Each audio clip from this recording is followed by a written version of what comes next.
A gente conversa ao vivo com o deputado relator Pedro Paulo, do PSD do Rio de Janeiro, que ontem à noite apresentou, inclusive, o relatório preliminar do projeto de lei. Deputado, bom dia, obrigada por nos atender aí em meio a tantos trabalhos, em meio a essa agenda de esforço para entender o tema e apresentar ao Congresso. Aliás, é um projeto que tramita em regime de urgência e a gente sabe que é uma das prioridades da agenda da equipe econômica do governo.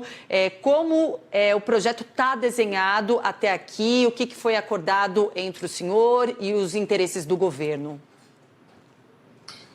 Patrícia, primeiro bom dia, obrigado por participar no Jornal da Band News. Esse é um tema que se discute já há algum tempo, né? Há mais de 20 anos foram criados esses mecanismos, né? Esse Instituto dos Fundos Exclusivos com uma tributação diferente dos fundos que são fundos abertos, né? Lá atrás existia uma justificativa para se colocar recursos na economia, enfim, uma série de razões, que são razões justificáveis, mas se criou ao longo do tempo uma diferenciação entre fundos abertos e fundos exclusivos para poucos. E há muito se discute, no mínimo, igualar essa tributação. Claro, o governo tem o interesse de aumentar a arrecadação, tá, mas a discussão primeira é como é que você pode diminuir essas assimetrias, né? Então, isso passou já em vários momentos aqui na Câmara, esse debate. Ele vem amadurecendo ao longo do tempo e nós acreditamos com o desejo do governo, o amadurecimento do Congresso desse debate, acredito que a compreensão de que é preciso harmonizar essa tributação, nós estamos avançando num texto que eu apresentei ontem à noite, o que traz exatamente isso. Fundos que são para as pessoas que aplicam cotidianamente no mercado financeiro, sejam o mesmo para grandes investidores, os chamados ricos, né, do Brasil, que aplicam em fundos que são fundos exclusivos, né, possam ter a mesma tributação, ou seja, uma tributação semestral, no caso dos fundos exclusivos, e aqueles que têm investimentos no exterior, as chamadas offshore, ou trusts, que eles tenham um pagamento de imposto anual, né? Uma diferença do imposto que ele é cobrado no país onde está, no domicílio onde está o investimento dele, na diferença do imposto que é cobrado aqui no Brasil. E um segundo aspecto é que esse estoque, esse patrimônio que está lá nos fundos, tem a possibilidade de uma atualização, né? Porque muitas vezes se aplicou, vamos dar um exemplo aqui, R$1.000, esse valor ele teve uma valorização e nunca se paga imposto sobre essa valorização, ele só paga quando ele resgata a cota daquele fundo, ele paga o ganho de capital. Então, o que está se permitindo agora é que ele faça a atualização desse patrimônio, paga o imposto, que é bom para a sociedade, paga um imposto com uma alíquota menor para ele incentivar a fazer essa atualização, num jogo em que todos ganham. Então, esse é basicamente o projeto que foi construído. Ele fala dos fundos exclusivos e das offshore, né?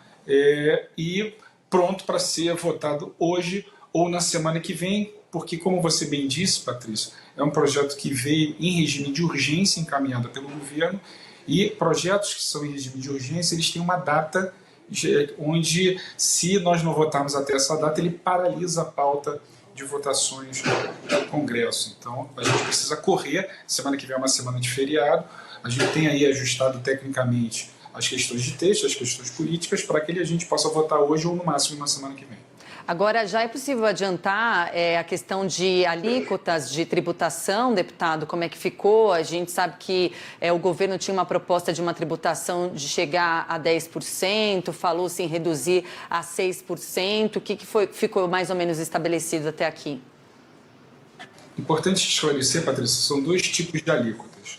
Uma coisa é a alíquota, por exemplo, no caso dos fundos exclusivos, que a gente chama de come-cotas, que é uma alíquota semestral, tá? Essa alíquota semestral, ela faz referência com o prazo da carteira. Por exemplo, se ela tem uma carteira de longo prazo, você paga uma alíquota menor. Se a carteira é de curto prazo, a alíquota é um pouquinho maior, porque justamente o interesse é que esse recurso fique retido para investimentos, tá? E não simplesmente para que ele entre e saia ali especulativo. No caso do offshore, essa alíquota não é semestral, ela é anual, tá? E a referência dela não é o tempo da aplicação, e sim o volume do recurso que está aplicado fora do Brasil. Então, a ideia é que a taxação seja com base em uma tabela, por exemplo, até R$ 6.000 está isento, passou de R$ 6.000, você cobra entre 6 e 50 mil, você cobra 15%, passou de 50 mil, 22,5%. Então, justamente ter essa diferença da alíquota para que você incentive que esse investidor retire o dinheiro da aplicação fora para trazer para o Brasil, que é bom para o Brasil. Então, essa é uma primeira alíquota, que é a alíquota ou semestral do Come Cotas no fundo exclusivo ou anual no offshore. Você tem uma outra alíquota, que é essa que eu falei um pouco antes, da atualização do patrimônio, né? Porque hoje em dia esses fundos você só paga o imposto quando você resgata ou transfere a cota por uma decisão de aplicar no outro fundo.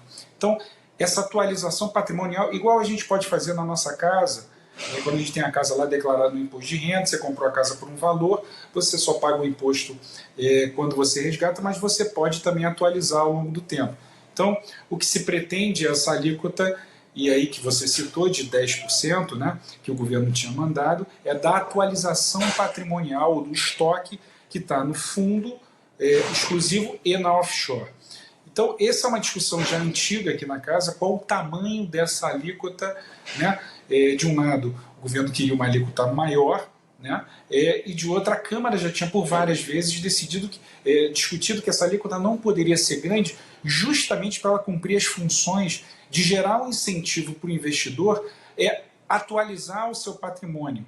Então, a gente calibrou essa alíquota de 10% para 6%, para que a gente possa ter mais investidores atualizando, o que é bom para o governo também, porque às vezes você bota uma alíquota muito alta e não gera um incentivo para as pessoas fazerem essa atualização e pagar um imposto. Então, a gente encontrou o meio termo de ter dessa alíquota do estoque, da atualização patrimonial, ser de 6%. Então, isso também está bem alinhado para que a gente possa colocar em votação.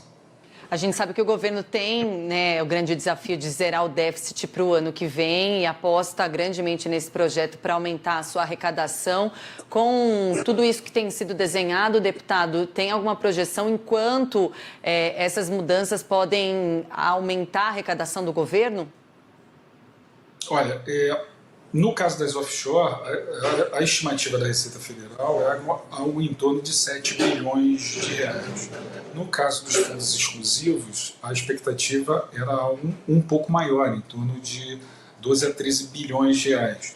Esses cálculos foram feitos com a alíquota a 10% na atualização patrimonial. Com a alíquota 6%, a Receita tem feito aí os recálculos, porque você tem de um lado a redução da alíquota, mas você pode ter também um efeito do aumento, de uma procura maior para essa atualização. Então a gente acredita que pode estar aí continuar nessa faixa de 12, quer dizer, a redução da alíquota ser compensada por um aumento, um incentivo maior, um número maior de fundos que fazendo essa atualização do seu patrimônio. Então, a gente acredita que é uma receita importante. A gente tinha um outro mecanismo também de correção, eu diria, desse extrato aí de super ricos, né, do Brasil, que é a questão de discutir os juros sobre capital próprio. A gente resolveu não colocar nesse pacote e discutir isso um pouco mais à frente, que é uma distorção importante